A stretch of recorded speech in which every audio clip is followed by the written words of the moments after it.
यासा पद्मासनस्था विपुलकटितटे पद्मपत्रायताक्षे यासा पद्मासनस्था विपुलकटितटे पद्मपत्रायताक्षे गम्भीरावर्तनाभिः स्तनवरनमिता शुभ्रवस्त्रोत्तरीया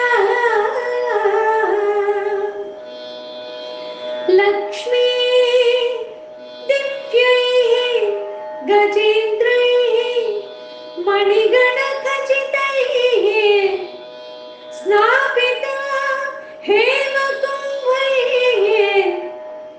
नित्यं सा पद्महस्ता मम वसतु गृहे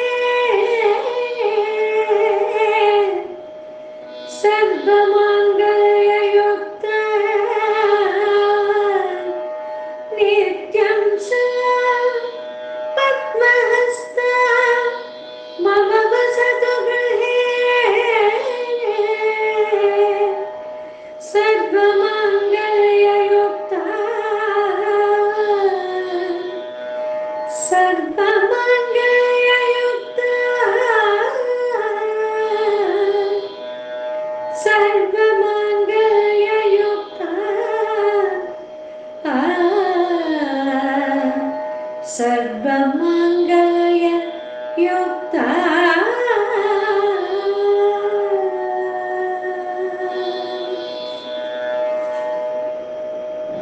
श्री गुरुभ्यो नमः परमगुरुभ्यो नमः देवतायै नमः भारती साय नमः। ಶುಚಿರ್ಭೂತರಾಗಿ ಸ್ನಾನವನ್ನು ಮಾಡಿ ಸಂಕಲ್ಪವನ್ನು ಮಾಡಿ ಗುರು ಗಣಪತಿಗಳಿಗೆ ಪ್ರಾರ್ಥನೆಯನ್ನು ಮಾಡಿ ಶ್ರೀ ಲಕ್ಷ್ಮೀನಾರಾಯಣರ ಭಾವಚಿತ್ರದ ಬಲಭಾಗದಲ್ಲಿ ತುಪ್ಪದ ದೀಪವನ್ನು ಎಡಭಾಗದಲ್ಲಿ ಎಳ್ಳೆಣ್ಣೆ ದೀಪವನ್ನು ಇರಿಸಿ ಕೆಂಪು ಕಲ್ಲು ಸಕ್ಕರೆ ಜೇನುತುಪ್ಪ ಹಸುವಿನ ತುಪ್ಪವನ್ನು ದೇವರಿಗೆ ನೈವೇದ್ಯ ಮಾಡಿ ಪ್ರತಿ ಶುಕ್ರವಾರ ಮುತ್ತೈದೆಯರ ಪಾದವನ್ನು ತೊಳೆದು ತಿಂಗಳಲ್ಲಿ ಬರುವ 2 ಏಕಾದಶಿಗಳನ್ನು ಕಡ್ಡಾಯವಾಗಿ ಆಚರಿಸಿ ಶ್ರದ್ಧೆ ಭಕ್ತಿಗಳಿಂದ ಶ್ರೀ ಲಕ್ಷ್ಮೀ ಶೋಭನವನ್ನು ಕೇಳಿದರೆ ಅರ್ಥಾನುಸಂಧಾನ ಮಾಡಿದರೆ ಆ ಮನೆಯಲ್ಲಿ ಸಮಸ್ತ ದರಿದ್ರಗಳು ಪರಿಹಾರವಾಗಿ ಲಕ್ಷ್ಮಿ ಸ್ಥಿರಗೊಳ್ಳುವುದರಲ್ಲಿ ಸಂಶಯವೇ ಇಲ್ಲ. ನುಡಿಶ್ರೀ ಹಂಸ ನಡೆ. ಇವತ್ತು 48ನೇ ಪದ್ಯದ ಅನುಸಂಧಾನವನ್ನು ಭಾವಾನುವಾದವನ್ನು ಭಗವಂತ ಮಾಡಿಸಲಿ. ಶೋಭಾನವೆನ್ನೀರೇ ಸುರರೊಳು ಸುಮಗನಿಗೆ ಶೋಭಾನವೆನ್ನಿ ಸುಗುಣನಿಗೆ ಶೋಭಾನವೆನ್ನಿರೇ ತ್ರಿವಿಕ್ರಮರಾಯನಿಗೆ ಶೋಭನವೆನ್ನಿ ಸುರಪ್ರಿಯಗೆ ಶೋಭಾನಿ.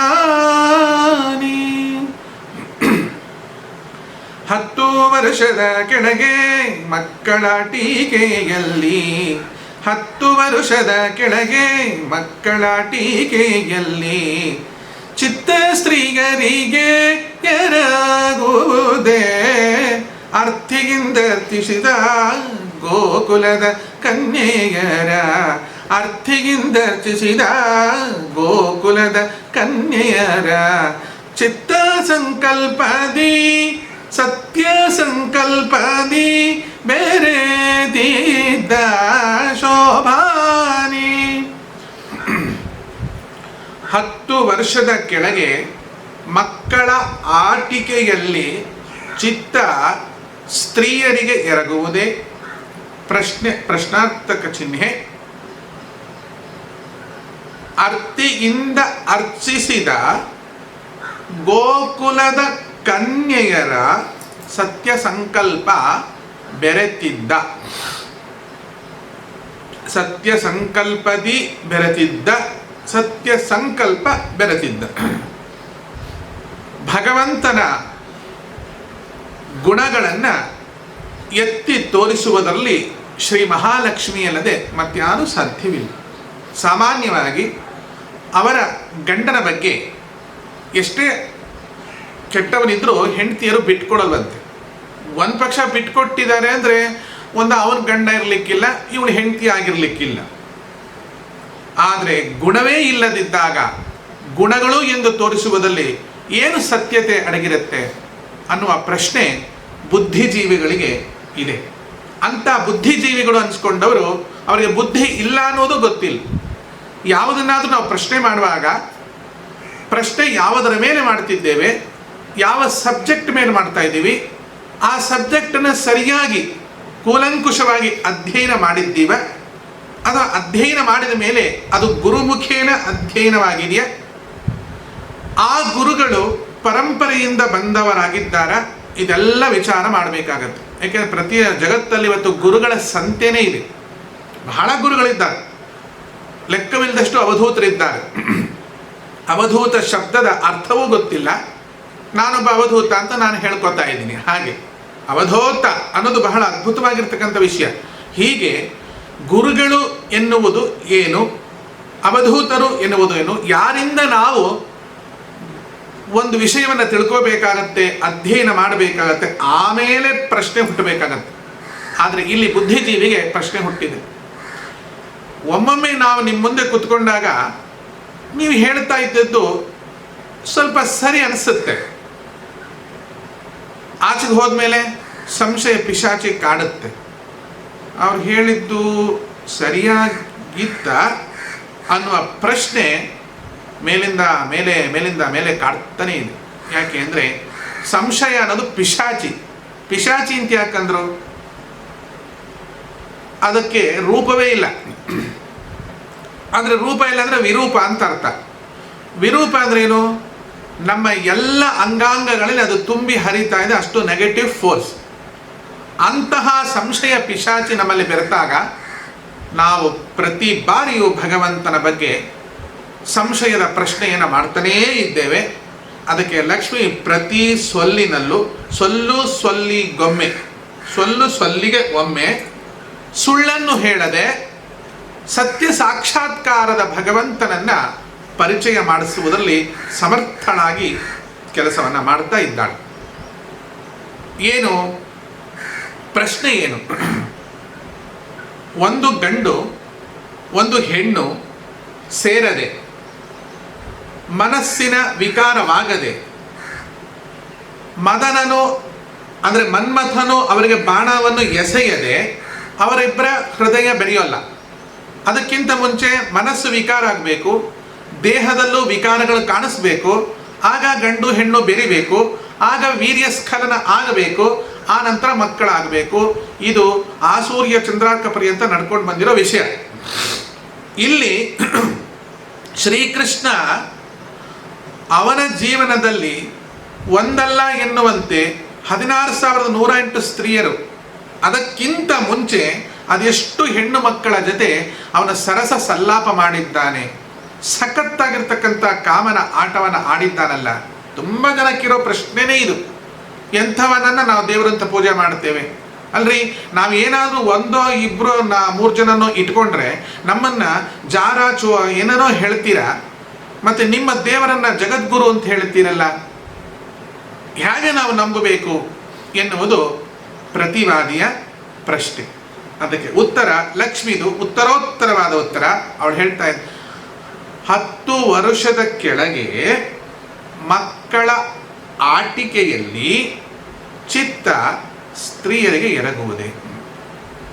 ಸಾಮಾನ್ಯವಾಗಿ ಒಂದು ಪ್ರಾಯ ಪ್ರಾರಂಭ ಆಗೋದು 16 ಅಂದರೆ ಟೀನ್ ಏಜ್ ಅಂತ ಹೇಳ್ತಾರೆ. 15, 13, 14, 15ಇಂದ ಸ್ವಲ್ಪ ಯೌವನ ಪ್ರಾರಂಭ ಆಗೋದು.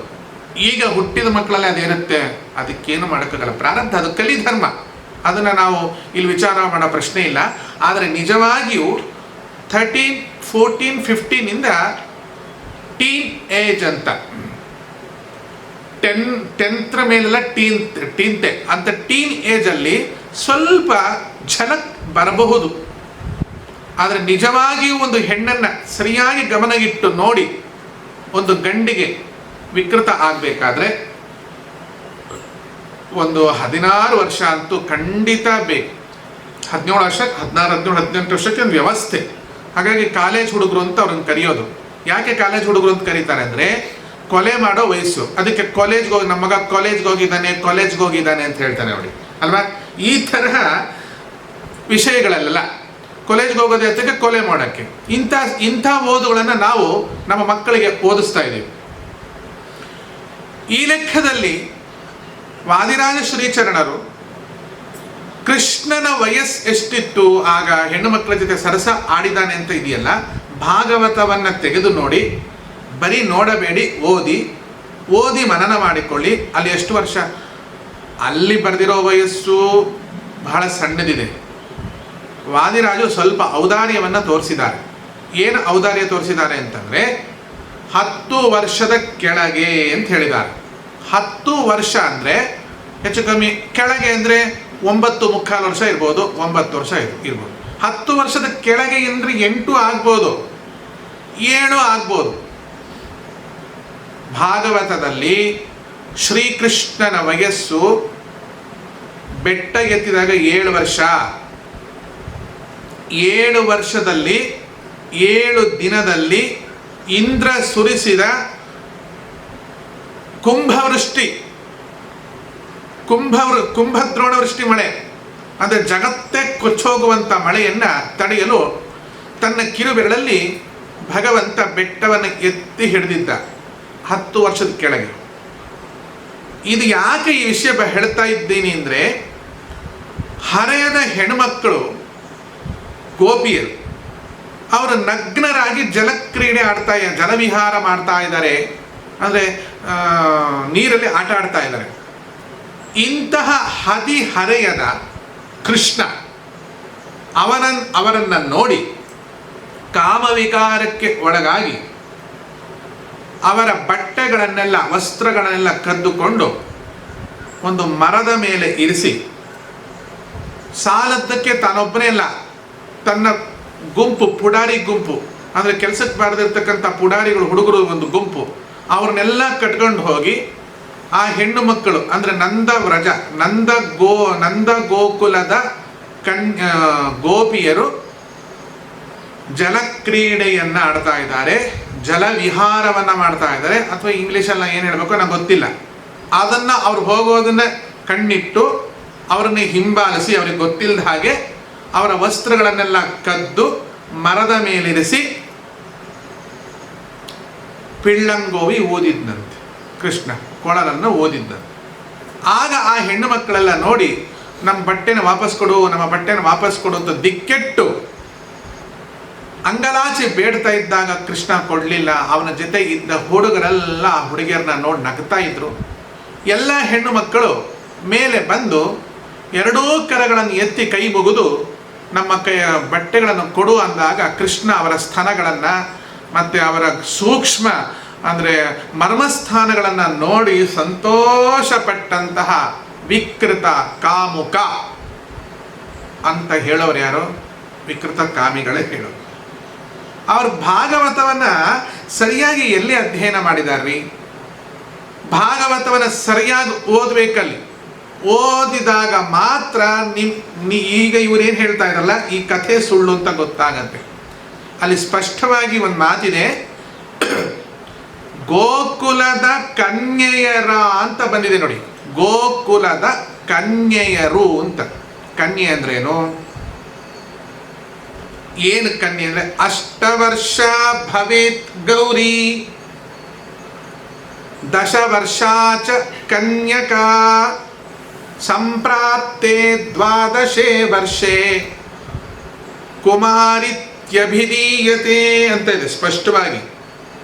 ಯಾವ್ಯಾವ ವಯಸ್ಸಿಗೆ ಹೆಣ್ಣನ್ನು ಹೇಗೆ ಕರಿಬೇಕು ಅಂತ, ಕರಿಬೇಕು ಅಲ್ಲ, ಯಾವ್ಯಾವ ವಯಸ್ಸಿಗೆ ಹೆಣ್ಣನ್ನು ಹೇಗೆ ಕರಿಬೇಕು ಅಂತ ಅಲ್ಲೊಂದು ನಮಗೆ ಸ್ಪಷ್ಟವಾಗಿ ಒಂದು ಶ್ಲೋಕದ ಆಧಾರ ಇದೆ.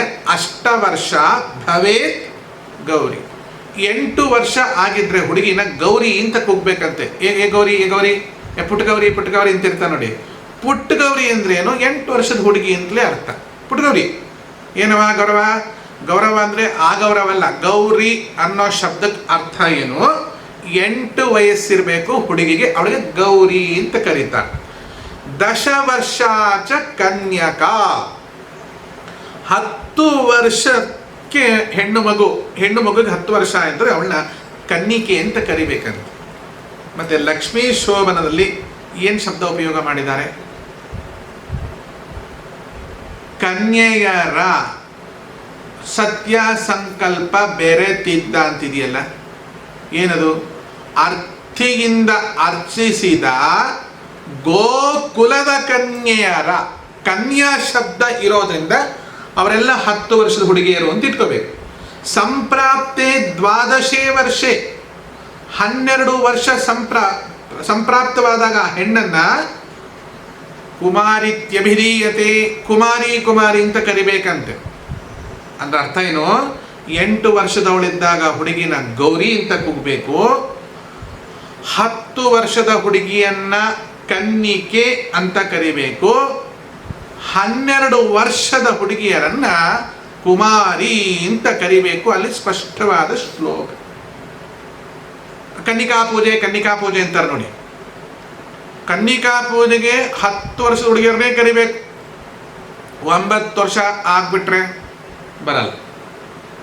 10 ವರ್ಷದ ಕೆಳಗೆ 9, 8 ಆದರೂ ಉಪಯೋಗ ಇಲ್ಲ. 10 ವರ್ಷದ 11 ವರ್ಷ ಆದರೂ ಉಪಯೋಗ ಇಲ್ಲ. ನಿಖರವಾಗಿ 10 ವರ್ಷದ ಹುಡುಗಿಯರು ಕನ್ನಿಕೆಯರು. ಅರ್ಥಿಗಿಂದ ಅರ್ಚಿಸಿದ ಗೋಕುಲದ ಕನ್ಯೆಯರ ಅಂತಿರೋದ್ರಿಂದ ಕನ್ಯಾ ಶಬ್ದದಲ್ಲಿ ಏನಾಯ್ತು? ಈಗ 10 ವರ್ಷದ ಹುಡುಗಿಯರು ಅಂತ ಆಯ್ತಲ್ಲ. 10 ವರ್ಷದ ಹುಡುಗಿಯರು ಸ್ನಾನ ಮಾಡ್ತಾ ಇದ್ರೆ ಅವರ ಬಟ್ಟೆ ವಸ್ತ್ರಗಳನ್ನೆಲ್ಲ ಕೃಷ್ಣ ಮೇಲ್ ಹೊತ್ಕೊಂಡು ಕೂತಿದ್ರೆ ಕೃಷ್ಣನ ವಯಸ್ಸೆಷ್ಟಿತ್ತು ಅಂತ ಒಂದು ಪ್ರಶ್ನೆ. ಕೃಷ್ಣನ ವಯಸ್ಸು ಹೆಚ್ಚು ಕಮ್ಮಿ 7ರ ಒಳಗೆ 5 ವರ್ಷ ಅಥವಾ 6 ವರ್ಷ ಇರ್ಬೋದು. ಕಾರಣ ಏನು ಅಂದರೆ ಭಾಗವತದಲ್ಲಿ ಸ್ಪಷ್ಟವಾಗಿದೆ, ಉಪನೀತನಾಗುವ ಮೊದಲು ಭಗವಂತನನ್ನು ನಾವು ಸೇರಬೇಕು ಅಂತ ಅವ್ರು ಕೇಳ್ಕೊಂಡಿರೋದು. 7 ವರ್ಷಕ್ಕೆ ಅವನು ಗಿರಿಯನ್ನ, ಅಂದರೆ ಕಿರುಬೆರಳಿಂದ ಗಿರಿಯನ್ನ ಎತ್ತಿದ್ದು, ಬೆಟ್ಟ ಎತ್ತಿದ್ದು ಕೃಷ್ಣ. ಸಂಪ್ರಾಪ್ತೆ ಅಂದರೆ 7 ದಿವಸದಲ್ಲಿ 7ನೇ ವಯಸ್ಸಿಗೆ ಗಿರಿಯನ್ನು ಎತ್ತಿದ್ದಾನೆ. ಅದಕ್ಕೆ ಮುಂಚೆ ಅದೆಲ್ಲ ಆದಮೇಲೆ ಮದುರೆಗೆ ಹೋಗಿದ್ದು, ಕಂಸನ್ ಕೊಂದದ್ದು ಎಲ್ಲ ಹೆಚ್ಚು ಕಮ್ಮಿ 8 ವರ್ಷದೊಳಗೆಲ್ಲ ಮುಗಿದು ಹೋಗಿದ್ದಿದೆಲ್ಲ ಕತೆ. ಆಮೇಲೆ ಬಂದ ಮೇಲೆ ಉಪನೀತನಾಗಿದ್ದು. ಬೆಟ್ಟ ಎತ್ತೋಕ್ಕಿಂತ ಮುಂಚೆ ಈ ಗೋಕುಲದ ಕನ್ಯೆಯರ ಜೊತೆ ಬೆರೆತಿದ್ದು ಅಂತ ಭಾಗವತದಲ್ಲಿ ಸ್ಪಷ್ಟವಾಗಿ ಉಲ್ಲೇಖ ಇರೋದ್ರಿಂದ ಸಾಮಾನ್ಯವಾಗಿ ಒಂದು ಸೆಕ್ಸ್ ಶುರುವಾಗಬೇಕಂದ್ರೆ ಯಾವ ವಯಸ್ಸಿಗಾಗತ್ತೆ? ಬೆರಿಬೇಕು ಅಂದರೆ ಒಂದು 16 ವರ್ಷದ ಹುಡುಗನ, 17 ವರ್ಷದ ಹುಡುಗನ. ಇವತ್ತು 16, 17 ಬೇಕಿಲ್ಲ ಬಿಡಿ, ಬೆರೆತುಕೊಂಡೇ ಬಂದ್ಬಿಟ್ಟಿರ್ತಾರೆ ಪಾಪ. ಹೊಸದಾಗಿ ಏನು ಬೇರೆ ಪ್ರಶ್ನೆ, ಬೆರೆತುಕೊಂಡೇ ಬರೋದು. ಇದು ಕಾಲದ ಇದು ಮೆಣಸಿನ ಗಿಡಕ್ಕೆ ಏಣಿ ಹಾಕ್ತಾರಂತೆ, ಕುಂಬಳಕಾಯಿನ ಕಿವಿಲಿ ಇಟ್ಕೊಂಡು ಓಡಾಡ್ತಾರಂತೆ, ಆ ಥರ ಎಲ್ಲ ಬರೆದಿಯ. ಈ ವಿಷಯ ಬೇಡ ನಮಗೆ. ನಾವು ಹೇಳ್ತಾ ಇರೋದು ದ್ವಾರಕೆಯ ಆಗಿನ ಕಾಲದ ನಂದ ಗೋಕುಲದ ಪುರಾತನದ ಕಥೆಯನ್ನು ವಿಚಾರ ಮಾಡ್ತಿರಿಂದ ನಾವು ವಯಸ್ಸಿನ ವಯೋಗುಣದ ಧರ್ಮವನ್ನು ನಾವು ಚಿಂತನೆ ಮಾಡಬೇಕು. ಕೃಷ್ಣ ಬಟ್ಟೆ ಒತ್ಕೊಂಡು ಹೋಗಿದ್ಯಾರ್ದು? ಕನ್ನಿಕೆಯರದು ಅಂತಿದೆ. ಆದರೆ ಭಾಗವತದಲ್ಲಿ ಸ್ವಲ್ಪ ಬೇರೆ ಇದೆ ವಿಚಾರ. ಏನು ಬೇರೆ ವಿಚಾರ ಇದೆ ಅಂದರೆ, ಅಲ್ಲಿ ಬರೀತಾರೆ, ಭಾಗವತದಲ್ಲಿ ವಸ್ತುತಃ ಈ ಹೆಣ್ಣು ಮಕ್ಕಳನ್ನ ಕುಮಾರಿಯರು ಅಂತ ಸಂಬೋಧಿಸಿದ್ದಾರೆ. ಕುಮಾರಿಯರು ಅಂದ್ರೆ ನಂದ ಗೋಕುಲದ ಕುಮಾರಿಯರು ಅಂದ್ರೆ ಏನಾಯ್ತು? ಈಗ 12 ವರ್ಷದ ಹೆಣ್ಮಕ್ಳಾಯ್ತು. ಈಗ ಲೆಕ್ಕದ ಪ್ರಕಾರ ನಾನು ಹೇಳಿದ ಪ್ರಾಪ್ತೇತು 12 ವರ್ಷೆ, 12 ವರ್ಷ ಆದಾಗ ಕುಮಾರಿಯರು ಅಂತ ಕರೀತಾರಲ್ವಾ. ಕೃಷ್ಣ ಯಾರ ವಸ್ತ್ರವನ್ನ ಕದ್ದ? ಕುಮಾರಿಯರ ವಸ್ತ್ರವನ್ನ ಕದ್ದ. 12 ವರ್ಷದ ಹುಡುಗಿಯರ ಬಟ್ಟೆಯನ್ನು ಕದ್ದ ಅಂತ ಅಲ್ಲಿ ಹೇಳಿದೆ. ಮತ್ತೆ ಲಕ್ಷ್ಮೀ ಶೋಭನದಲ್ಲಿ ಕನ್ನಿಕೆಯರು ಅಂತ ಹೇಳಿದಾರಲ್ಲ, ವ್ಯತ್ಯಾಸ ಬಂತಲ್ಲ. ಭಾಗವತಕ್ಕೂ ಮತ್ತು ಲಕ್ಷ್ಮೀ ಶೋಭನದ ಕನ್ನಿಕೆಯರು, ಲಕ್ಷ್ಮೀ ಶೋಭನದಲ್ಲಿ ಕನ್ನಿಕೆಯರು ಅಂದ್ರೆ ಏನು ಹೇಳಿದೆ, 10 ವರ್ಷದ ಹುಡುಗಿಯರು. 8 ವರ್ಷದವರಿಗೆ ಗೌರಿ ಅಂತಾರೆ, 10 ವರ್ಷದವರಿಗೆ ಕನ್ನಿಕೆ ಅಂತಾರೆ. ಮತ್ತೆ ಮೂಲ ಭಾಗವತದಲ್ಲಿ ಕುಮಾರಿಯರು ಅಂತ ಹೇಳಿದ್ರಿಂದ ಕುಮಾರಿಯರು ಅಂದೆಷ್ಟು, 12 ವರ್ಷದ ಹುಡುಗಿಯರಾಗಿರ್ಬೇಕಲ್ವಾ. ಮತ್ತೆ ಹೇಗೆ ನಾವು ಇದನ್ನ ಕೂಡಿಸೋದು? ಹೇಮಂತೆ ಪ್ರಥಮೇ ಮಾಸಿ ನಂದವ್ರಜ ಕುಮಾರಿಕಾ, ಅಲ್ಲಿರೋದು ಹೇಮಂತೆ ಪ್ರಥಮೇ ವಾಸಿ ನಂದವ್ರಜ ಕುಮಾರಿಕಾ. ಹೇಮಂತ ಋತುವಿನ ಮೊದಲ ತಿಂಗಳಲ್ಲಿ ನಂದವ್ರಜ ನಂದ ಗೋಕುಲದ ಕುಮಾರಿಕಾ ಎಲ್ಲರೂ ಸ್ನಾನಕ್ಕೆ ಬಂದಿದ್ರು ಅನ್ನೋದು ಅಲ್ಲಿ ಬರೋ ವಿಚಾರ. 12 ವರ್ಷ ಅಂತಾನೆ ಇಟ್ಕೊಳ್ಳಿ, ಅದು ಏನು ಪ್ರಾಯಕ್ಕೆ ಬಂದ ಹುಡುಗಿಯರು ಅಂತ ಹೇಳಕ್ಕಾಗಲ್ಲ. ಅವನೊಬ್ಬನೇ ಬಂದಿರಲಿಲ್ಲ, ಜೊತೆಗೆ ಒಂದು 10 ಜನ ಹುಡುಗನ ಕರ್ಕೊಂಡು ಬಂದಿದ್ದ. ಒಂದು 10 ಜನ ಎಷ್ಟು ಜನ ಕರ್ಕೊಂಡು ಬಂದಿದ್ದ, ಅವ ಪೋಲಿ ಪುಂಡಗಳೆಲ್ಲ ಕರ್ಕೊಂಡು ಬಂದಿದ್ದ ಕೃಷ್ಣ. ನೀವೇ ಹೇಳ್ತಿದ್ರೆ ಪೋಲಿ ಪುಂಡಗಳೆಲ್ಲ ಕರ್ಕೊಂಡು ಬಂದಿದ್ದ. ಪೋಲಿ ಪುಂಡರ ಗುರು ದೇವ್ರ ಹೆಂಗೆ ಆಗ್ತಾನ್ರಿ? ಪೋಲಿ ಪುಂಡ ಅಂದ್ರೆ ನೀವು ಹೇಳೋ ಪೋಲಿ ಪುಂಡಗಳಲ್ಲ, ಅದಕ್ಕೆ ಬೇರೆ ಅರ್ಥ ಇದೆ. ಪೋಲಿಗಳನ್ನ ಪುಂಡರನ್ನ ತುಳಿಯುವಂತ ಗಂಡರನ್ನ ಕರ್ಕೊಂಡ್ ಬಂದಿದ್ದ ಅಂತ ನಾನು ಹೇಳ್ತಾ ಇರೋದು. ಪೋಲಿಗಳನ್ನ ಪುಂಡರನ್ನ ತುಳಿಯುವಂತ ಗಂಡರನ್ನ ಕರ್ಕೊಂಡು ಬಂದಿದ್ದ, ಆ ಅರ್ಥದ ಪೋಲಿ ಪುಂಡರು ಇವರೆಲ್ಲ.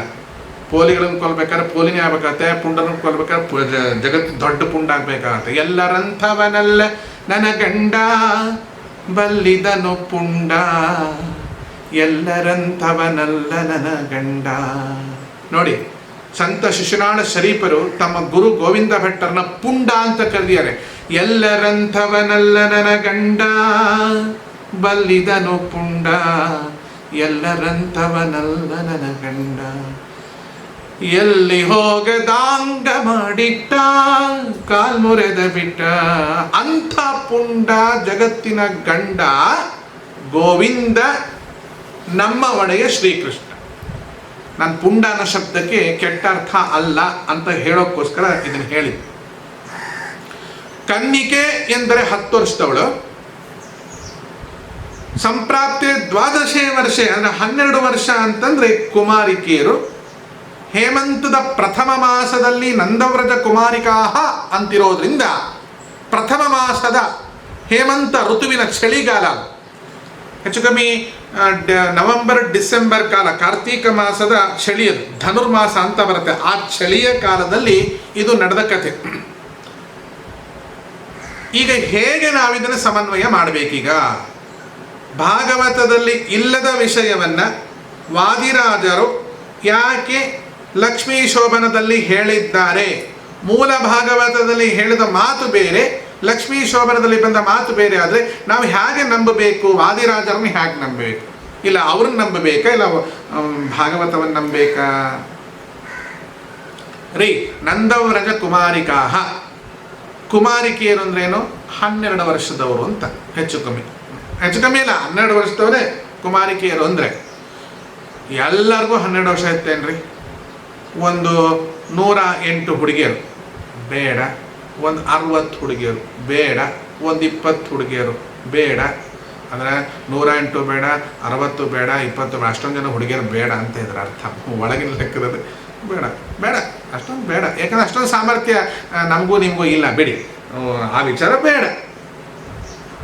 ಅಷ್ಟು ಜನ ಹುಡುಗಿಯರು ಕುಮಾರಿಕೆಯರೇ ಆದಲ್ಲಿ ಎಲ್ಲರೂ ಲೆಕ್ಕದ ಪ್ರಕಾರ 12 ವರ್ಷದವರೇ ಆಗ್ಬೇಕಾಗ.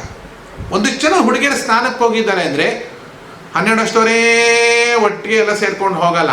ಅದರಲ್ಲಿ ಒಬ್ಳಿಗೆ 8 ವರ್ಷನೂ ಇರ್ಬೋದು, ಒಬ್ಳಿಗೆ 9 ವರ್ಷ ಇರ್ಬೋದು, ಒಬ್ಳಿಗೆ 7 ವರ್ಷನೂ ಇರಬಹುದಲ್ಲ. ಮತ್ತೆ ಕುಮಾರಿಕಾನ ಶಬ್ದ ಯಾಕೆ ಹಾಕಿದ್ದಾರೆ? ಕುಮಾರಿಕಾನ ಶಬ್ದ ಯಾಕೆ ಹಾಕಿದ್ದಾರೆ ಅಂದರೆ ಸಂಖ್ಯೆ ಅವ್ರದ್ದು ಜಾಸ್ತಿ ಇರಬಹುದು ಸ್ವಲ್ಪ, ಅದರಲ್ಲಿ 8-9 ವರ್ಷದ ಹುಡುಗಿಯರು ಸೇರ್ಕೊಂಡಿರ್ಬೋದು. ಅವರೂ ಇದ್ದರೂ 7 ವರ್ಷದ ಹುಡುಗಿಯರು ಇದ್ದಾರೆ, 8 ವರ್ಷದ ಹುಡುಗಿಯರು ಇದ್ದಾರೆ, 10 ವರ್ಷದ ಹುಡುಗಿಯರು ಇದು 10 ಹೆಚ್ಚು ಕಮ್ಮಿ ಒಂದು 10-12 ವರ್ಷದ ಹುಡುಗಿಯರು ಅಂತಿರೋದು. ಒಂದು 10-12 ವರ್ಷದ ಹುಡುಗಿಯರು, 10 ವರ್ಷದ ಹುಡುಗಿಯರು ಇರ್ಬೋದಲ್ಲ. ಆ 10 ವರ್ಷದ ಹುಡುಗಿಯರು ಇದ್ರು ಅನ್ನೋದಕ್ಕೋಸ್ಕರ 10 ವರ್ಷದ ಹುಡುಗಿಯರಿಗೆ ಏನಂತೀವಿ ನಾವು? ಕನ್ನಿಕೆಯರು ಅಂತ ಹೇಳ್ತೀವಿ. 12 ವರ್ಷದ ಹುಡುಗಿಯರಿಗೆ ಕುಮಾರಿಕೆಯರು ಅಂತ ಹೇಳುತ್ತೇವೆ. ಇಂತಹವರು ಸ್ನಾನಕ್ಕೆ ಹೋದದ್ದು. ಸ್ನಾನಕ್ಕೆ ಹೋದಾಗ ನೀವೇನಂತೀರಾ? ಆ ಗೋಕುಲದ ಹರೆಯದ ಹೆಣ್ಣುಗಳನ್ನ ಹದಿಹರೆಯದ ಕೃಷ್ಣ ನೋಡ್ಲಿಕ್ಕೆ ಹೋದದ್ದು ಅಂತ ಹೇಳೋದಲ್ವ? ಇಲ್ಲ ಸ್ವಾಮಿ, ತಪ್ಪಾಗಿ ಅರ್ಥ ಮಾಡ್ಕೊಂಡಿದ್ದೀರಾ. ನಾವು ಅಲ್ಲಿ ಕುಮಾರಿಕೆಯರ ಸ್ಥಾನಕ್ಕೆ ಹೋಗಿದ್ದಾರೆ ಅಂತ ಹೇಳ್ತಾ ಇದ್ದೀವಿ. ಕುಮಾರಿಕೆಯರಿಗಿಂತ ಕೃಷ್ಣನ ವಯಸ್ಸಾಗಿದ್ದು 5 ಅಥವಾ 6 ವರ್ಷ. ಇದೆಲ್ಲ ಆದಮೇಲೆ ಅವನು ಬೆಟ್ಟ ಎತ್ತಿದ್ದು.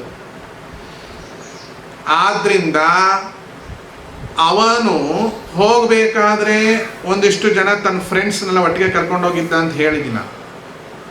ಒಂದು ಪಕ್ಷ ಅವ್ರ ಬಟ್ಟೆನೆಲ್ಲ ಕದ್ದು ಮೇಲಿಟ್ಟಿದ್ದಾನೆ ಅಂತ ಇಟ್ಕೊಂಡ. ಯಾಕಂದ್ರೆ ಇವನು ಸಣ್ಣ ಹುಡುಗಪ್ಪ, ಇವನು ತುಂಟಾಟನೇ ಹಾಗೆ. ಯಾಕೆ ಅವನು ತುಂಟಾಟ? ನಾನು ಯಾಕೆ ಹೇಳಿ? ಏನೋ ತುಂಟಾತನ, ಇದು ಏನೋ ತುಂಟಾತನ,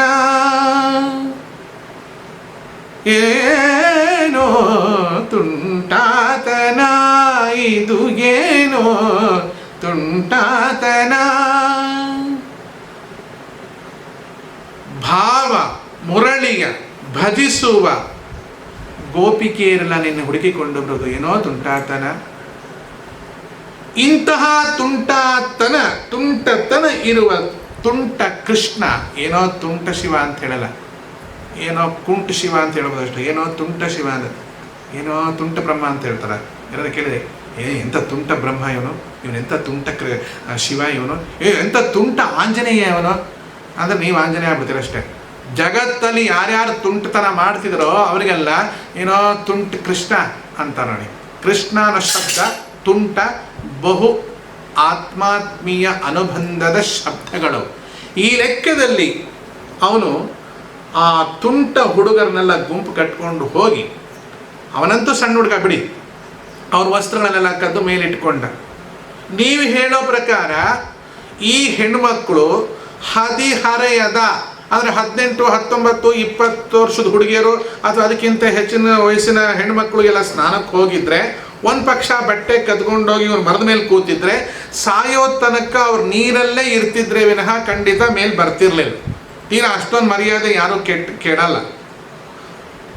ಅವರು ಮೇಲೆ ಬಂದು 2 ಕರಗಳನ್ನು ಎತ್ತಿ ಕೈ ಮುಗಿದು ಕೃಷ್ಣ ನಮ್ಮ ವಸ್ತ್ರಗಳನ್ನು ಕೊಡಪ್ಪ ಅಂತ ಕೂಗಬೇಕಾದ್ರೆ, ಅವರು ಅದನ್ನು ಮಾಡಿದಾರೆ ಅಂತ ಇಟ್ಕೊಳ್ಳ. ಮಾಡಿದ್ರೆ ಅವರು ಹದಿಹರೆಯದ ವಯಸ್ಸಿನವರೇ ಇರ್ಬೋದು, ಅಥವಾ ಅವರು ತುಂಬ ಪ್ರಾಯದ ಹುಡುಗಿಯರು ಇರ್ಬೋದು, ಅಥವಾ 30-35 ವರ್ಷದ ಮಧ್ಯಮ ವಯಸ್ಸಿನ ಹೆಣ್ಮಕ್ಳು ಇರ್ಬೋದು. ಅವರೆಲ್ಲ ಕೈ ಎತ್ತಿ ಕರವೆತ್ತಿ ಕೈ ಮುಗಿದು ತಮ್ಮ ಕುಚಗಳನ್ನು ತೋರಿಸ್ತಾರೆ ಅಂದರೆ ಮೇಲಿರೋ ಹುಡುಗನಿಗೆ ವಯಸ್ಸಾಗಿರ್ಲಿಕ್ಕೆ ಸಾಧ್ಯತೆ ಇಲ್ಲ. ಅವನು ಸಣ್ಣ ಹುಡುಗ ಇದೆ. ಸಣ್ಣ ಹುಡುಗನ ಮುಂದೆ ತಾಯಿ ಅಂದರು ಬರಿ ಮೈಯಲ್ಲಿ ಬಂದರೆ ಏನು ತಪ್ಪಿಲ್ಲ. ಯಾಕಂದರೆ ಅದೇಂತ ಜಗತ್ತೊಳಗೆ ಸಲ ನಾವು ಸಣ್ಣ ಮಕ್ಕಳಿದ್ದಾಗ ನಮ್ಮ ತಾಯಿ ಅಂದರು ಸ್ನಾನ ಮಾಡ್ಕೊಂಡು ನಮ್ಮ ಮುಂದೆ ಹಾಗೆ ನಿರ್ವಾಣವಾಗಿ ಹೋಗ್ತಾ ಇದ್ರು. ಅವ್ರಿಗೆ ಗೊತ್ತು. ಕಾರಣ ಏನಂದರೆ ಇವನಲ್ಲಿ ಲಿಂಗ ಪ್ರಜ್ಞೆ ಇಲ್ಲ. ಲಿಂಗ ಪ್ರಜ್ಞೆ ಅಂದ್ರೇನು? ನಾನು ಹುಡುಗ, ಇವಳು ಹುಡುಗಿ, ಇವಳನ್ನು ನೋಡಿದಾಗ ನನಗೆ ಕಾಮನ ವಿಕಾರವಾಗುತ್ತದೆ, ಮುಂದಿನ ಕೆಲಸಗಳು ಅವೆಲ್ಲ ಏನೋ ಕಲ್ಪನೆನೇ ಇಲ್ಲದೇನೋ ವಯಸ್ಸು. ಅದರಿಂದ ಅವ್ರೇನು ಮಾಡ್ತಾರೆ, ಹೆಣ್ಣು ಮಕ್ಕಳು ಹೋದವರು ಸೀದಾ ಬಂದು ನಗ್ನವಾಗಿ ಕೈಯನ್ನು ಮುಗಿದಿದ್ದಾರೆ ಅಂತ ಒಂದು ಸಮಾಧಾನನಾರು ಮಾಡ್ಕೊಳ್ಳಿ. ಇಲ್ಲದ ಪಕ್ಷದಲ್ಲಿ ಕೃಷ್ಣನಿಗೆ ಹದಿಹರೆಯದ ವಯಸ್ಸು, ಒಳ್ಳೆಯ 16, 17 ವಯಸ್ಸು, ಇವ್ರಿಗಿಂತ ಸಣ್ಣವನು ಅಂತ ಹೇಳ್ಬಿಟ್ಟಾಗಿದೆ ನಾವು. ಅದಕ್ಕೇನು ಮಾಡೋಕ್ಕಾಗಲ್ಲ. ಇವ್ರಿಗೊಂದು 20 ವರ್ಷ ಅಂತ ಇಟ್ಕೊಂಡ್ರೆ ಅವನಿಗೊಂದು 16, 17 ವರ್ಷ ಅಂತ ಇಟ್ಕೊಂಡಿದ್ದರೆ ಯಾವ ಹುಚ್ಚು ಮೂರ್ಖರು ಬರೀ ಮೇಲೆ ಬರಲ್ಲ. ತಾವು ಇಷ್ಟಪಟ್ಟಂಥ ಹುಡುಗನೇ ಆಗಲಿ, ಮದುವೆ ಮಾಡಿಕೊಂಡಂಥ ತನ್ನ ಗಂಡನೇ ಆಗಲಿ, ಎಂಥ ಸೆಕ್ಸಿನ ವಿಚಿತ್ರ ಕೆರಳುವಿಕೆ ಇರಲಿ, ಯಾವಾಗಲೂ ಹೆಣ್ಣು ಕದ್ದು ಮುಚ್ಚಿ ಕೈ ಮುಚ್ಚಿಕೊಂಡು ಜೀವನ ಮಾಡೋಳನ್ನೇ ಹೆಣ್ಣು ಅಂತ ಅನ್ನೋದು. ಯಾವಾಗಲೂ ಬಾ ಅಂತ ಬರಿ ಮೇಲೆ ನಿಂತ್ಕೊಂಡು ಅಂಥ ಹುಚ್ಚುತನ ಈ ನಮ್ಮ ದೇಶದಲ್ಲಂತೂ ಇಲ್ಲಿ ತನಕ ಇಲ್ಲ. ಈಗ ಆಗಿದ್ದರೆ ಅದಕ್ಕೆ ಯಾರಿಗೂ ಉಳುಗಾಲವಿಲ್ಲ.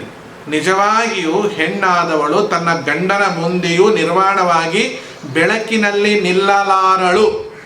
ಮಸುಕು ಕತ್ತಲೆಯಲ್ಲಿ ಅರೆ ವಸ್ತ್ರದಲ್ಲಿ ಆಡುವ ಆಟದಿಂದ ಈ ಜಗತ್ತು ನಡೆದಿರೋದು. ಪೂರ ನಗ್ನ ಆಗಬೇಕಾದ್ರೂ ಕೂಡ ಪೂರ ಕತ್ತಲೆಯೇ ಇರುತ್ತದೆ. ಅವರವರ ಕೋಣೆಯಲ್ಲಿ ಬೆಳಕಂತೂ ಹಾಕುವುದು ಬಹಳ ದುರ್ಲಭವಾದ ವಿಚಾರ ಮರ್ಯಾದಸ್ಥರ ಮನೆಯಲ್ಲಿ. ಈ ನಾವೆಲ್ಲ ಯಾವ್ಯಾವ ಬೀಚಲ್ಲಿ ನೀಚಾಗಿರ್ತಾರೋ ಅವ್ರಿಗೆ ಸಂಬಂಧಪಟ್ಟಿರೋ ವಿಚಾರ. ಆದರೆ ನಮ್ಮ ದೇಶದ ಹಿರಿಮೆ ಗರಿಮೀರಿ 80 ವರ್ಷದ ಮುದುಕಿ ಇರಲಿ, ಯಾರಾದರೂ ಸ್ವಲ್ಪ ವಯಸ್ಸಿನವ್ರು ಬಂದು ಮುಟ್ಟಿದ್ರೆ ಅವ್ರು ಸೆರಗನ್ನು ಹೀಗೆ ಮಾಡ್ಕೋತಾರೆ. ಈಗ ಅನ್ಕೋತಾರೆ ನೋಡಿ, ಅಷ್ಟು ಸುಲಭವಾಗಿ ಮೈ ಬಿಟ್ಟು ಓಡಾಡುವಂಥ ವ್ಯವಸ್ಥಿತವಾದ ಕ್ಷೇತ್ರ ಅಲ್ಲ ಭರತ ಭೂಮಿ, ಅದರಲ್ಲೂ ಉತ್ತರ ಕರ್ನಾಟಕ ಭೂಮಿ ಅದ್ಭುತವಾದಾಗ. ನಮ್ಮ ದಕ್ಷಿಣ ಕರ್ನಾಟಕದಲ್ಲೆಲ್ಲ ಮೈ ಬಿಚ್ಕೊಂಡು ಓಡಾಡ್ತೀವಿ ಅಂತ ನೀವು ಪ್ರಶ್ನೆ ಕೇಳಿದ್ರೆ ನನಗೆ ಗೊತ್ತಿಲ್ಲ ನೋಡಿ. ನಮ್ಮ ಉತ್ತರ ಕರ್ನಾಟಕದಲ್ಲಿ ನಾನು ನೋಡಿರೋದು, ನಿಮ್ಮ ಕಡೆದು ನನಗೆ ಅಷ್ಟು ಜಾಸ್ತಿ ನೋಡೋಕೆ ಹೋಗಿಲ್ಲ ನಾನು. ಆದರೆ ಮೈ ತುಂಬ ಸೆರಗು ಹಾಕ್ಕೊಂಡು, ತಲೆ ತುಂಬ ಬಟ್ಟೆ ಹೊದ್ಕೊಂಡು, ಹಣೆ ತುಂಬ ದೊಡ್ಡ ದೊಡ್ಡ ಕುಂಕುಮ ಇಟ್ಕೊಂಡು, ಕೈ ತುಂಬ ಬಳೆ ಇಟ್ಕೊಂಡು ಆನಂದವಾಗಿ ಈ ಹಳೆ ಪದ್ಧತಿಯನ್ನು ನಾನು ನೋಡಿದ್ದು ಹೇಳಿದ್ದೀನಿ ಅಷ್ಟೇ. ಆದರೆ ಯಾವುದೇ ಅಂಗಾಂಗಗಳನ್ನು ಹೆಚ್ಚಿಗೆ ಪ್ರದರ್ಶನ ಮಾಡದಿರ್ತಕ್ಕಂಥ ಎಕ್ಸಿಬಿಷನ್ ಊರು ಇದು ನಮ್ಮ ನಾಡು ಅಲ್ಲ. ಈ ಲೆಕ್ಕದಲ್ಲಿ ನಾವು ನೋಡಿದಾಗ ಅವರು ಮೇಲೆ ಬಂದಿದ್ದಾರೆ ಅಂದರೆ ಅವರು ವಯಸ್ಸಿನ ಹುಡುಗಿಯರು ಅಂತ ಇಟ್ಕೊಳ್ಳೋಣ, ಇವನು ವಯಸ್ಸಿನ ಹುಡುಗ ಆಗಿರ್ಲಿಕ್ಕೆ ಸಾಧ್ಯತೆ ಇಲ್ಲ. ಕೃಷ್ಣನನ್ನು ಇವರು ಪ್ರೀತಿಸಿದ್ದಾರೆ, ಅದರಿಂದ ಬರಿ ಮೇಲೆ ಬಂದಿದ್ದಾರೆ ಅಂತ ನೀವು ನೆಕ್ಸ್ಟ್ ನನಗೇನಾದ್ರು ಕ್ವಶನ್ ಹಾಕಿದ್ರೆ, ಹೌದು ಕೃಷ್ಣನ್ ಪ್ರೀತಿಸಿದಾರಲ್ವಾ, ಬರಿ ಮೇಲೆ ಬರುತ್ತಾರೆ, ಒಪ್ಕೋತೀನಿ. ಆದರೆ ಕೃಷ್ಣನ್ ಜೊತೆ ಬಂದು ಹುಡುಗರನ್ನೆಲ್ಲ ಇವ್ರು ಪ್ರೀತಿಸಿರ್ಲಿಲ್ವಲ್ಲ. ಇವರೊಂದು 108 ಜನ ಹುಡುಗಿಯರು ಅಂದ್ರೆ ಕಡೆ ಪಕ್ಷ ಅವರು 109 ಜನ ನಾನು ಇರಬೇಕಲ್ವ. ಒಂದು ಹುಡುಗಿ ಎಕ್ಸ್ಟ್ರಾ ಇಲ್ವಲ್ಲ ಅಂತ ತಲೆ ಕೆಡಿಸ್ಕೊಳ್ಳೋಕ್ಕೆ. ಬೇರೆ ಹುಡುಗರು ಸಹಿತ ಅಲ್ಲಿದ್ದರಿಂದ, ಶ್ರೀಕೃಷ್ಣನ ಜೊತೆ ಇದ್ದಿದ್ದರಿಂದ ಇವರೆಲ್ಲರೂ ನೀರಿಂದ ಮೇಲೆ ಬಂದು ಕರವೆತ್ತಿ ಕೈ ಮುಗಿತಾ ಇದ್ದಾರೆ ಎನ್ಬೇಕಾದ್ರೆ ಕೃಷ್ಣನೇ ಒಂದು ಮಾತು ಹೇಳ್ತಾನೆ, ವಯಸ್ಸೈರಾವೃತ ತತ್ರ. ತನ್ನ ಗೆಳೆಯರೊಂದಿಗೆ ಕೃಷ್ಣ ಅಲ್ಲಿ ಹೋಗಿದ್ದ. ಕೃಷ್ಣನನ್ನ ಪ್ರೀತಿಸಿ ಇದ್ದರೂ ಕೂಡ ಎರಡೂ ಕೈಗಳನ್ನು ಎತ್ತಿ ಹೇ ದ್ವಾರಕಾವಾಸಿನ್ ಗೋವಿಂದ ದಯಾನಿಧೇ ನಮ್ಮ ವಸ್ತ್ರವನ್ನು ಕೊಡಪ್ಪ ಅಂತ ಕೇಳಬೇಕಾದಾಗ ಲಜ್ಜೆಯನ್ನು ಅರಿಯದ ವಯಸ್ಸಿನವರಾಗಿರಬೇಕು ಅವರು. ಸ್ಪಷ್ಟವಾಗಿ ಭಾಗವತದಲ್ಲಿ ಕುಮಾರಿಯರು ಎನ್ನುವ ಶಬ್ದ ಇದೆ. ಮತ್ತೆ ಅವ್ರು ಯಾರು ಕೂಡ ಬೀಚಲ್ಲಿ ಸ್ನಾನ ಮಾಡಕ್ಕೆ ಬಂದವರು ಅಲ್ಲ. ಆ ಹೆಣ್ಣು ಮಕ್ಕಳೆಲ್ಲ ಜಲವಿಹಾರಕ್ಕೆ ಬಂದವರು ಅಲ್ಲವೇ ಅಲ್ಲ. ಕಾರ್ತೀಕ ಮಾಸದಲ್ಲಿ ಘಡ ಘಡ ಘಡ ನಡುಗುವ ಚಳಿಯಲ್ಲಿ ಪವಿತ್ರವಾದ ಸ್ನಾನವನ್ನು ಮಾಡ್ಲಿಕ್ಕೆ ಬಂದಿದ್ರು. ಯೂಯಂ ವ್ರತಕರ್ಷಿತ, ಒಂದು ವ್ರತವನ್ನು ಮಾಡ್ತಾ ಇದ್ರಂಥವರೆಲ್ಲ. ಕಾತ್ಯಾಯನಿ ವ್ರತವನ್ನು ಮಾಡ್ತಾ ಇದ್ರು. ಏನು ಕಾತ್ಯಾಯನಿ ವ್ರತ? ಜಗನ್ಮಾತೆಯಾಗಿರ್ತಕ್ಕಂಥ ಪಾರ್ವತಿಯ ವ್ರತ ಅದು. ಯಾಕೆ? ನಾವು ಸುಮಂಗಲಿಯರಾಗಿರಬೇಕು, ಸುಮಂಗಲಿಯರಾಗಿರ್ಬೇಕು. ಸುಮಂಗಲಿಯರು ಅಂದ್ರೆ ಏನು? ಮಂಗಲವಾದ ಮಾಂಗಲ್ಯ ನಮ್ಮ ಕೊರಳಲ್ಲಿರಬೇಕು. ಮಂಗಲವಾದ ಮಾಂಗಲ್ಯ ಆಗಬೇಕಾದ್ರೆ ಏನಾಗಬೇಕು? ಅಮಂಗಲನಾದ ಗಂಡ ಇರಬಾರದು. ಅವನು ಮಂಗಳಮಯನಾಗಿರಬೇಕು. ಅವನನ್ನು ನೋಡಿದರೆ ಜಗತ್ತಿನ ಅಮಂಗಲವೆಲ್ಲ ತೊಲಗಿ ಹೋಗಬೇಕು. ನಂತರ ಅವನು ಕಟ್ಟುವಂಥ ಕರಗಳು ಪರಮ ಮಂಗಲ ಕರಗಳಾಗಿರಬೇಕು, ಪರಮ ಮಂಗಲ ಮೂರ್ತಿಯಾಗಿರಬೇಕು. ಅಂಥವನು ಕಟ್ಟಿದ ಮಾಂಗಲ್ಯ ಧರಿಸಿದರೆ ಮಾತ್ರ ನಾವು ಸುಮಂಗಲಿಯರು, ಇಲ್ಲರ ಅಮಂಗಲಿಯರೇ ನಾವೆಲ್ಲ. ಭಗವಂತ ಕಟ್ಟಿದ ಮಾಂಗಲ್ಯ ಅದೆಷ್ಟು ಸುಭದ್ರತೆ. ಯಾಕೆಂದರೆ ಸಾವಿಲ್ಲದ ದೇವರು, ಸಾವಿಲ್ಲದ ದೇವರಿಗೆ ನಾವು ಸತಿಯರಾದರೆ ಲಿಂಗ ಪತಿ ಶರಣ ಸತಿ ಅಂತ ಅಕ್ಕ ಮಹಾದೇವಿ ಹೇಳಿಲ್ವ? ಆ ಲೆಕ್ಕದಲ್ಲಿ ಆ ಪರಬ್ರಹ್ಮ ಲಿಂಗ ಪಾಂಡುರಂಗನೇ ನಮಗೆ ಪತಿಯಾದರೆ ನಮ್ಮ ಹಣೆಯಲ್ಲಿರುವ ಕುಂಕುಮ, ನಮ್ಮ ನೆತ್ತಿಯಲ್ಲಿರುವ ಚೂಡಾಮಣಿ, ನಮ್ಮ ಕಿವಿಯಲ್ಲಿರುವ ಮುತ್ತಿನ ಓಲೆಗಳು, ನಮ್ಮ ಮೂಗಿನಲ್ಲಿರುವ ಮುತ್ತಿನ ಮೂಗುತಿ, ನನ್ನ ಮೂಗಿನ ಬುಡದಲ್ಲಿರುವ ಮುತ್ತಿನ ಬುಲಾಕು, ಕಾಲುಂಗರ, ಯಾವ ಅಲಂಕಾರವೂ ನೆಲಕ್ಕೆ ಬೀಳುವುದಿಲ್ಲ, ಮಣ್ಣಾಗುವುದಿಲ್ಲ. ನನ್ನ ದೇಹದ ಜೊತೆ ಅದು ಬಂದ್ಬಿಡುತ್ತೆ. ಯಾಕೆಂದರೆ ನನ್ನ ಗಂಡನಿಗೆ ಸಾವಿಲ್ಲ. ಸಾವಿಲ್ಲದ ದೇವರು ಸಣ್ಣವನಾಗಿರ್ಬೇಕಂತೆ. ಆ್ಯಕ್ಚುಲಿ ನಿಜವಾಗಿ ವಯಸ್ಸಲ್ಲಿ ಸ್ವಲ್ಪ ಹೆಂಡತಿ ದೊಡ್ಡವಳು ಇರಬೇಕಂತೆ. ತುಂಬ ಜನ ಸಣ್ಣ ವಯಸ್ಸಿನ ಹುಡುಗಿಯರು ಕಟ್ಕೋಬೇಕು, ಸಣ್ಣ ಹುಡುಗಿ ಹಂಗಿಲ್ಲ. ಅದು ಬೇಕಾದರೆ ನೋಡಿ, ರತಿದೇವಿ 2 ಯುಗ ದೊಡ್ಡವಳು, ಮನ್ಮಥ 2 ಯುಗ ಸಣ್ಣವನು. ಇದು ಒಂದು ಗುಟ್ಟು ಇರಬಹುದೋ ಏನು ಗುಟ್ಟಿರಬಹುದು ಅಂತಂದರೆ, ವಯಸ್ಸಾದವಳ ಹೆಂಡತಿ ಆಗಿದ್ರೆ, ಸಣ್ಣ ವಯಸ್ಸಿನ ಗಂಡ ಆಗಿದ್ರೆ ಒಂದು ಉಪಯೋಗ ಏನು ಅಂದರೆ ತಾಯಿಯ ಗುಣ ಆ ಹೆಣ್ಣಿನಲ್ಲಿ ಹೆಚ್ಚಿಗೆ ಇರುತ್ತೆ. ಗಂಡನ ಚೆನ್ನಾಗಿ ನೋಡ್ಕೊಳ್ಳೋದು ಎಲ್ಲವನ್ನು ಮಾಡ್ತಾಳೆ. ಜೊತೆಗೆ ಮುಂದೆ ಹೋಗ್ಬಿಡ್ತಾಳೆ ಮುತ್ತೈದೆ ಸಾವಿತ್ರಿಯಾಗಿ. ಮುತ್ತು ಐದೆ ಮುತ್ತೈದೆ. ಒಂದು ಮುತ್ತು ಬೈತಲೆ ಮುತ್ತು, ಮತ್ತೊಂದು ಮುತ್ತು ಮೂಗುತಿ ಮುತ್ತು, ಎರಡಾಯಿತು ಈ ಕಿವಿಯ ಮುತ್ತು, ಮೂರಾಯಿತು ಬುಲಾಕಿನ ಮುತ್ತು, ನಾಲ್ಕಾಯಿತು ಕೊರಳಿನ ಮಾಂಗಲ್ಯದ ಮುತ್ತು, ಐದಾಯಿತು. ಮುತ್ತು ಐದೆ ಮುತ್ತೈದೆ. ಇದನ್ನು ತಗೊಂಡು ಹೋಗಲೇಬೇಕು ಅಂತಿದ್ರೆ ಕಟ್ಟಿದವನು ಗಟ್ಟಿಯಾಗಿ ನೆಲದ ಮೇಲೆ ಇರಬೇಕಲ್ವಾ? ಅದಕ್ಕೆ ಅವ್ನು ಸಣ್ಣ ವಯಸ್ಸಿನವ್ನು ಇರಬೇಕು. ಅವ್ನು ಕಣ್ಣು ಮುಂದೆನೇ ಹೋಗ್ಬೋದಲ್ಲ. ಇವರು ಗಂಡ ವಯಸ್ಸಾದವನು ಕಟ್ಕೊಂಡ್ಬಿಟ್ಟು ನಾವು ಸಣ್ಣ ಸಣ್ಣ ಹುಡುಗಿಯರಾಗ್ಬಿಟ್ಟಾಗ ಅದಂಗ್ರಿ ನಮಗೆ ಮುತ್ತೈತನ ಸ್ಥಿರವಾಗಿರುತ್ತೆ, ಗಂಡನೇ ಮುಂದೆ ಹೋಗೋದು ಅದಕ್ಕೆ ಅಲ್ವಾ? ಅದರಿಂದ ಅದರ್ಥ ಅಲ್ಲ. ಈ ಲೆಕ್ಕದಲ್ಲಿ ನಾವು ವಿಚಾರ ಮಾಡಿಕೊಂಡಾಗ ಇಲ್ಲಿ ನಡೆದಿರೋ ಘಟನೆ ಏನು ಅಂತಂದರೆ, ಅವನು ಹೇಳ್ತಾನೆ ವ್ರತಕರ್ಷಿತಾ. ಹೆಂಗೆ ಸ್ವರ್ಗೋಗಿದ್ದೀರಾ ಅಂದರೆ ನೀವೆಲ್ಲ ವ್ರತ ಮಾಡಿ ಮಾಡಿ ಮಾಡಿ ನೀವೆಲ್ಲ ಸ್ವರ್ಗೋಗಿದ್ದೀರಿ. ಉಷಸ್ಯುತ್ಥಾಯ ದಾರಿಕಾ ಹೇಮಂತೆ ಪ್ರಥಮೆ ವಾಸಿ ಉಷಸಿ ಉತ್ಥಾಯ ದಾರಿಕಾ ಶೀತವೇಪಿತಾ. ಶೀತದಿಂದ ನಡುಗುತ್ತಾ ದಾರಿಕಾ ಅಂತ ಹೇಳಿದಾನೆ. ದಾರಿಕಾ ಅಂದರೆ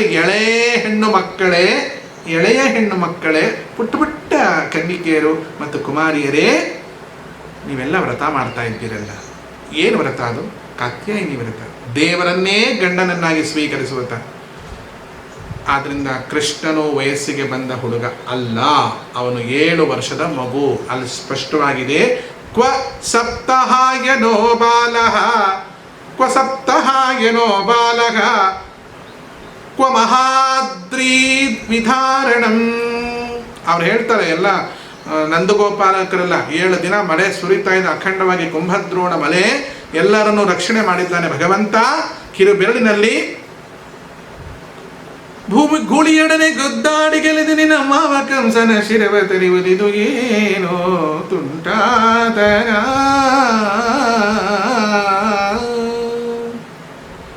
ಕಿರು ಬೆರಳಿನಿಂದ ಗಿರಿಯನೆತ್ತುವುದು ಇದು ಏನೋ ತುಂಟಾತನ. ಕೃಷ್ಣ, ಗೋಪಾಲ ಕೃಷ್ಣ, ಇಂತಹ ದೇವರು ಅವ್ರು ಬಂದು ಹೇಳ್ತಾರೆ, 7 ವರ್ಷದ ಮಗು,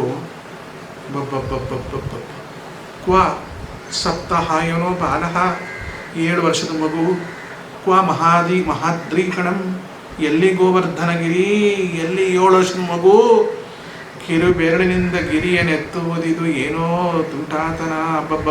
ಇಂಥ ತುಂಟತನ ಅಂದರೆ ಇನ್ನೊಬ್ಬರನ್ನ ಉದ್ಧಾರ ಮಾಡೋ ತುಂಟತನ ಬೇಕು. ಯಾರ್ಯಾರ್ದು ಮನೆಗೆ ಹೋಗಲ್ಲ ತೊಂದರೆ ಕೊಡೋದು, ಯಾರ್ಯಾರಿಗೂ ಹಿಂಸೆಗಳು ಕೊಡೋದು, ಇದಕ್ಕೆ ತುಂಟಾತನ. ಎಲ್ಲ ಹೋಗ್ಬೇಕು ಬಾಣೆಣ್ಣೆ ಸಿಪ್ಪೆ ಎಸ್ತು ಬಿಡೋದು, ಇನ್ನೇನೋ ತಲೆ ಮೇಲೆ ರಾಕೆಟ್ ಎಸೆಯೋದು, ಇನ್ನೇನೋ ಹೂವು ಮುಡಿಸೋದು, ಈ ಥರದ್ದೆಲ್ಲ ಮಾಡಿಲ್ಲ ಕೃಷ್ಣ. ಇಂತಹ ತುಂಟತನವನ್ನು ಮಾಡುವ ಭಗವಂತನಿಗೆ ಇದ್ದದ್ದು ವಯಸ್ಸೆಷ್ಟು? 7 ವರ್ಷ. ಗೋವರ್ಧನ ಗಿರಿಯನ್ನು ಉದ್ಧಾರ ಮಾಡಿದಾಗ 7 ವರ್ಷ. ಅದಕ್ಕಿಂತ ಮೊದಲಿಗೆ ಗೋಪಿಯರ ವಸ್ತ್ರಾಪಹರಣ ಮಾಡಿದ್ದಾನೆ. ಅಂದರೆ 7 ವರ್ಷಕ್ಕಿಂತ ಸಣ್ಣ ಹುಡುಗ ಅಂದರೆ 6 ವರ್ಷ ಅಥವಾ 5 ವರ್ಷ ಇರಬಹುದು. ಸರಸ ಭಾರತಿ ವಿಲಾಸದಲ್ಲಿ ಶ್ರೀಮದ್ ವಾದಿರಾಜ ತೀರ್ಥರು ಒಂದು ಮಾತು ಹೇಳ್ತಾರೆ, ಅನಿರ್ದಶಸ್ಯ ಬಾಲಸ್ಯ ಕೃಷ್ಣಸ್ಯ ವರಯೋಷಿತ ಸಂಗೇನ ವೀರ್ಯಸ್ಖಲನಂ ಮೇಧಾವಿ ಪ್ರಕಲ್ಪಯೇತ್. ಯಾ ಹುಚ್ಚರಿ 10 ವರ್ಷದ ಮೀರಿದ ಬಾಲಕ ಕೃಷ್ಣನಿಗೆ ಸ್ತ್ರೀ ಸಂಗ ಮಾಡಿಬಿಟ್ಟು ವೀರ್ಯ ಸ್ಖಲನ ಆಗಿದೆ ಅಂತ ಹೇಳ್ತೀರಲ್ಲ, 8-9 ವರ್ಷದ ಮಕ್ಕಳಿಗೆ ವೀರ್ಯ ಉತ್ಪತ್ತಿ ಸಾಧ್ಯ ಇದೆ? ಇದು ಯಾವ ವಿವೇಕಿ ಕಲ್ಪಿಸ್ತಾನ್ರಿ? ಈಗ ಒಂದು ಕೆಲವು ವಿಜ್ಞಾನಿಗಳು ಬಂದಿದ್ದಾರೆ, ಫ್ರಾಯ್ಡೋ ನಂಗೆ ಗೊತ್ತಿಲ್ಲ. ಫ್ರಾಯ್ಡ್ ಅಂತ ವಿಜ್ಞಾನಿ ಹೇಳ್ತಾನೆ, ತಾಯಿ ಎದೆ ಹಾಲನ್ನು ಮಗು ಕುಡಿತಿರುತ್ತಲ್ಲ, ಕುಡಿಯುವಾಗ ಆ ಮಗುಗೆ ಸೆಕ್ಸಿಂದು ಸುಖ ಆಗುತ್ತಂತೆ. ಅದಕ್ಕೆ ಅದು ಕಣ್ಣು ಮುಚ್ಕೊಂಡು ಮೊಲೆ ಹಾಲನ್ನು ಕುಡಿಬೇಕಾದ್ರೆ ಒಂದು ಗಂಡಸು ಒಂದು ಹೆಣ್ಣಿನ ಮೊಲೆಯನ್ನು ಹಿಡ್ಕೊಂಡಾಗ ಏನೊಂಥರ ಆನಂದ ಆಗುತ್ತೆ ಆ ಹೆಣ್ಣಿಗೆ, ಅದು ಆ ತಾಯಿಗಾಗತ್ತಂತೆ. ಹೆಣ್ಣಿನ ಬ್ರೆಸ್ಟನ್ನು ಹಿಡ್ಕೊಂಡಾಗ ಗಂಡಿಗೆ ಏನು ಸುಖ ಆಗುತ್ತೆ, ಆ ಸುಖ ಆ ಮಗುಗೆ ಹುಟ್ಟಿಂದಲೇ ಇರುತ್ತಂತೆ. ನೋಡಿ, ಇದನ್ನು ಹೇಳೋದು ಯಾರು? ಫ್ರಾಯ್ಡ್. ಅನ್ನುವ ದೊಡ್ಡ ಮೇಧಾವಿ. ಇದು ಫ್ರಾಡ್ ಅಲ್ವಾ? ಅಲ್ಲ, ತಾಯಿಗಾಗುವ ಆನಂದವನ್ನ ತಾಯಿ ಬಲ್ಲಳು. ತಾಯಿ ಎದೆ ಹಾಲನ್ನು ಕುಡಿಯುವ ಮಗುವಿಗೆ ಈ ಪ್ರಜ್ಞೆ ಇದ್ದಿದ್ದ. ಎಷ್ಟೋ ವರ್ಷಗಳಾದ ಮೇಲೆ ತಾಯಿ ಎದೆ ಹಾಲು ಕುಡಿದಿರೋದೇ ನೆನಪಿರಲ್ಲ ಮಕ್ಕಳಿಗೆ. ಅಂಥ ಮಕ್ಕಳಿಗೆ ಮನೋವಿಕಾರ ಆಗಿ ನಾನೊಂದು ಹೆಣ್ಣಿನ ಎದೆ ಹಿಡ್ಕೊಂಡು ಚೀಪ್ತಾ ಇದ್ದೀನಿ ಅಂತ ಆ ಮಗುಗೆ ಭಾವನೆ ಆಗುತ್ತಂತೆ. ಆ ಮಗು ಹಾಲು ಕುಡಿದ್ರೆ ಆ ಹೆಣ್ಣಿಗೆ ಒಂದು ಗಂಡಸು ತನ್ನ ಮೊಲೆಯನ್ನು ಮುಟ್ಟಿ ಚೀಪ್ತಾ ಇರುವಂಥ ಒಂದು ಭಾವ ಆಗುತ್ತಂತೆ. ಈ ಥರ ಮನೋವಿಕಾರಕ್ಕೆ ಕನ್ನಡಿ ಹಿಡಿತಾರಲ್ಲ ಇಂತಹ ವಿಜ್ಞಾನಿಗಳು. ಇದೇನ್ರಿ ವದರಾಜರು ಒಂದು ತಮಾಷೆ ಮಾಡ್ತಾರೆ. ಮುಖಮಸ್ತಿ ದಿಕ್ಕಿನ್ ಬ್ರೂಷೆ ದಶಹಸ್ತಾಂ ಹರೀತಕಿ ಅಳಲೇಕಾಯಿ ಪಂಡಿತ ಅಂತ ಹೇಳ್ತಾರೆ. ಯಾವ ದೊಡ್ಡ ಅಳಲೇಕಾಯಿ ಪಂಡಿತ. ಸರ್ವರೋಗಾನಿಕಿ ಅಳಲೇಕಾಯಿ ಮದ್ದು ಅಂತಿದೆ. ಅಳಲೇಕಾಯಿ ಭಾಳ ವಿಶಿಷ್ಟವಾಗಿರ್ತಕ್ಕಂಥ ಒಂದು ಔಷಧಿ. ಅದು ಕ್ಲೆನ್ಸ್ ಮಾಡುತ್ತೆ, ನಮ್ಮ ಹೊಟ್ಟೆನೆಲ್ಲ ಕ್ಲೀನ್ ಮಾಡುತ್ತೆ. ಆದರೆ ಏನಂದರೆ ಭಾಳ ಇಷ್ಟುದ್ದ ಇರುತ್ತೆ ನೋಡಿ. ಇನ್ನು ತೀರಾ ತಲೆಕೆಟ್ಟರೆ ಒಂದು ಇಷ್ಟುದ್ದ ಇರ್ಬೋದು. ಆದರೆ ಅವ್ರು ಹೇಳ್ತಾರೆ, ನಿನಗೆ ಅಳಲೇಕಾಯಿ ಉದ್ದ ಎಷ್ಟು ಅಂತ ಕೇಳಿದ್ರು 10 ಮೊಳ ಉದ್ದ ಇದೆ ಅಂತೀಯಲ್ಲೋ ಹುಚ್ಚಪ್ಪ. ಕುಂಬಳಕಾಯಿನ ಮರದ ಮೇಲೆ ಬಿಟ್ಟಿದೆ ಅಂತ ಹೇಳ್ತೀಯಲ್ಲ ಹುಚ್ಚಪ್ಪ. ಬದನೆಕಾಯಿ ಬಳ್ಳಿಲಿ ಬಿಟ್ಟಿದೆ ಅಂತ ಹೇಳ್ತೀಯನೋ ಹುಚ್ಚಪ್ಪ. ಅಳಲೆಕಾಯಿ 10 ಮೊಳ ಉದ್ದ ಇದೆ ಅನ್ನೋಷ್ಟು ಬಾಯಿ ನಿನ್ನ ಸುಳ್ಳು ಬಾಯಿ. ಅರ್ಥ ಮಾಡ್ಕೋ, ಅಲ್ಲಿ ಕೃಷ್ಣ ಗೋಕುಲದ ಕನ್ಯೆಯರನ್ನು ಬಯಸಿಲ್ಲ, ಬಯಕೆಯನ್ನು ಬೆರೆಸಿದ್ದಾನೆ. ಇದರ ಮುಂದುವರೆದ ಭಾಗವನ್ನು ಮುಂದಿನ ದಿನಗಳಲ್ಲಿ